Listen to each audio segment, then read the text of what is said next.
Mesdames, Messieurs, mes chers collègues, Monsieur le conseiller départemental, Mesdames et Messieurs les élus, Mesdames et Messieurs le personnel administratif et technique, Mesdames les bénévoles de la bibliothèque, du CCAS, des responsables associatifs, Messieurs les responsables des secours, ainsi que les responsables de la gendarmerie, bienvenue à la Major, Mesdames les enseignantes de l'école, très chers amis, je suis ravi, avec mon conseil municipal, de vous accueillir dans la salle des rencontres à l'occasion des vœux qui, je vous le souhaite, seront pour l'année 2016 des vœux de bonheur, de joie, de santé et de fraternité. Lorsque j'énumérerai les personnes ici présentes, on se rend compte que nous sommes tous complémentaires et que chacun exerce un rôle important dans la bonne marche d'une commune. Gendarmerie et pompiers pour la sécurité des personnes et des biens, les membres du CCAS pour aider les personnes en difficulté, la bibliothèque au service de la lecture pour tous, le personnel enseignant concernant la transmission du savoir, le personnel administratif et technique municipal sur la brèche au quotidien pour vous rendre service, Monsieur Jacques Rigaud pour nous aider dans nos projets. Je rappelle quand même l'assainissement de Coupiac, subvention de 300 000 €, la maison de soins 57 000 €, le City Stade 10 700 €, 260 pardon, ainsi que la chaudière dans les mêmes tarifs. Le maire et ses conseillers qui, par leur vote, nous permettent d'avancer dans bon nombre de dossiers qui vont dans l'intérêt de la population. Pour ne citer que les plus importants, assainissement de Coupiac, maison de soins, chaudière à granules, mise aux normes cimetière, aire pédagogique à côté du parc et le plan local d'urbanisme. Je tiens à remercier mes adjoints qui ont les dossiers dans les mains et qui œuvrent à leur concrétisation. J'y veille tout particulièrement car le maire qui veut tout faire, ce n'est pas dans mes gènes. Ce qui ne veut pas dire que je ne suis pas les dossiers, bien au contraire, comme on dit, je veille au gré et je les connais bien mes adjointes et adjoints. Jean-Louis, responsable des travaux, est chasseur. Je sais que le mercredi et le samedi, c'est la chasse. Donc, on avance en dehors de ces 2 jours-là. Et il ne manque pas de projets, assainissement, réfection des voies, urbanisme, pluie, sans compter bon nombre de dossiers sous le coude pour bien s'occuper. Nathalie, en plus des associations, du CCAS, du journal, le site mairie a vu le jour. Et elle a innové avec le marché de Noël nocturne. Francis, adjoint à la sécurité qui veille à régler les conflits de stationnement, la sécurité dans les lieux publics, l'aire de jeu, gère le site Saint-Étienne des Sansac, il photographie tout ce qui bouge. Bien sûr, on retrouve les photos dans notre journal de la commune. Il se complète bien avec Jean-Louis. Sylve, notre ministre des Finances, qui a fait économiser dès la première année 6 000 € d'assurance sur l'ensemble des contrats, et les contrats, il n'en manque pas.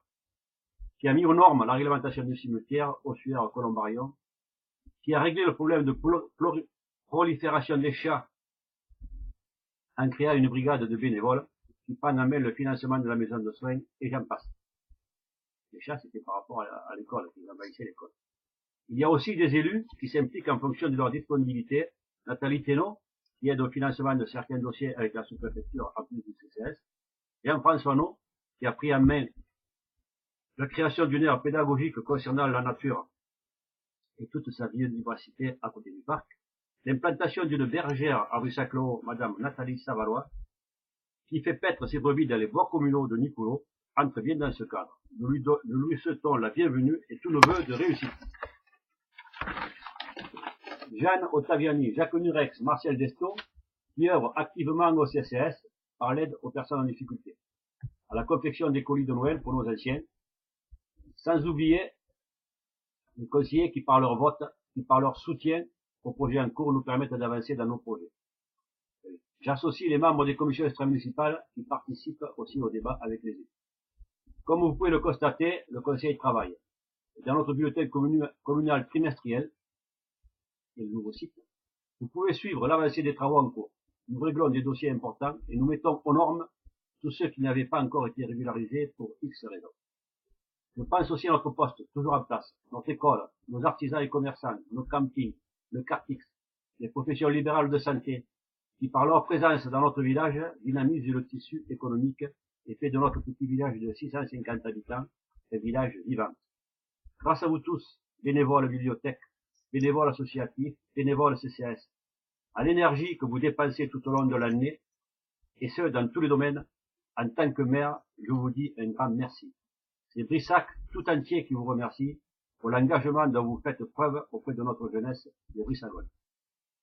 Je vous souhaite à toutes et à tous une bonne et heureuse année 2016, meilleurs vœux de réussite dans vos projets et manifestations à venir. Un village, c'est un tout. Vous comprenez mieux maintenant pour quelles raisons je vois rouge lorsque l'on commence à s'en prendre à un service quel qu'il soit. Pour quelles raisons devrait-on supprimer tel ou tel service public, démanteler les compétences des mairies avec le maître mot rentabilité. En milieu rural, Brissac est un village rebelle, qui réagit comme il se doit pour garder l'existant, et notamment ses services publics. Je l'ai déjà dit, que ce soit la poste, l'école, les boîtes aux lettres et même les cabines téléphoniques. Nous avons besoin, la population a besoin de toutes ces structures pour s'installer et y vivre durablement, comme elle a besoin de ces élus de proximité à l'écoute, car proches de leurs préoccupations.